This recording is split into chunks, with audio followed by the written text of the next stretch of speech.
കുട്ടികളുടെ സംഘടനയായ ബാലസംഘത്തിന്റെ ഏച്ചൂർ വില്ലേജ് തല സമ്മേളനം ഏച്ചൂർ നളന്ദ കോളേജിൽ നടന്നു. ബാലസംഘം ജില്ലാ കമ്മിറ്റി അംഗം ടി കെ വർഷ ഉദ്ഘാടനം ചെയ്തു. ബാലസംഘം ഏച്ചൂർ വില്ലേജ് പ്രസിഡന്റ് അഖിഷ്ണ പതാക ഉയർത്തിയതോടെ സമ്മേളന നടപടികൾക്ക് തുടക്കമായി. അപ്പോൾ പരിചയപ്പെടുത്താൻ 3 നിയമങ്ങളുണ്ട്, 3 രീതിയാണ്. ആദ്യം നിങ്ങൾ എന്നോടൊരു ചോദ്യം ചോദിക്കണം, 3 ചോദ്യങ്ങൾ. നിങ്ങളെ പേരെന്നാ, നിങ്ങൾ എവിടുന്നാ വരുന്നത്, നിങ്ങൾ എന്നാ പഠിക്കുന്നത്? ശ്രദ്ധിച്ചില്ലേ? കേട്ടില്ലേ? എല്ലാരും കേട്ടില്ലേ? പരിചയപ്പെട്ടൂടെ? നിങ്ങൾക്ക് ആദ്യം എന്നെയാണോ പരിചയപ്പെടേണ്ടത് അതോ നിങ്ങളെയാണോ ഞാൻ പരിചയപ്പെടേണ്ടത്? ആദ്യം എന്നെയുണ്ട് പറഞ്ഞോ, നിങ്ങളെ പരിചയപ്പെടല്ലേ? വേണ്ട, വേണം, പരിചയപ്പെടണം.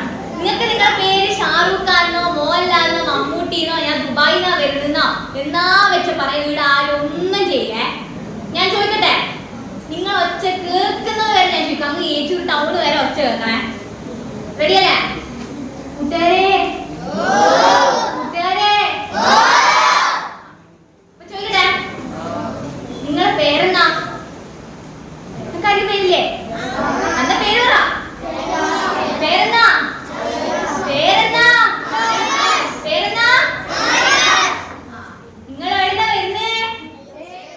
വയനാട് ദുരന്തത്തിനും സമ്മേളന കാലയളവിൽ വിട പറഞ്ഞവർക്കും സമ്മേളനം അനുശോചനം രേഖപ്പെടുത്തി.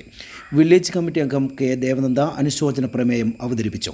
ഉദ്ഘാടനത്തിനും സംഘടനാ റിപ്പോർട്ടിന് ശേഷം വില്ലേജ് സെക്രട്ടറി അലൻ അജീഷ് പ്രവർത്തന റിപ്പോർട്ട് അവതരിപ്പിച്ചു. തുടർന്ന് നടന്ന ചർച്ചയിൽ വിവിധ യൂണിറ്റുകളിൽ നിന്നും പ്രതിനിധികളായി എത്തിയവർ അഭിപ്രായങ്ങളും നിർദ്ദേശങ്ങളും സമർപ്പിച്ചു. ഏച്ചൂർ വില്ലേജ് പരിധിയിലെ 11 യൂണിറ്റുകളിൽ നിന്നായി 105 പേരാണ് പ്രതിനിധികളായി എത്തിയത്. ബാലസംഘം അഞ്ചരക്കണ്ടി ഏരിയ കമ്മിറ്റി അംഗം P Hridya, convener S Nijin, area secretary Yadun Raj, Echur village convener K P Biju എന്നിവർ സംസാരിച്ചു. തുടർന്ന് പുതിയ ഭാരവാഹികളായി സയന സഞ്ജയ് വില്ലേജ് പ്രസിഡന്റായും അലൻ അജീഷിനെ വില്ലേജ് സെക്രട്ടറിയായും സമ്മേളനം തെരഞ്ഞെടുത്തു.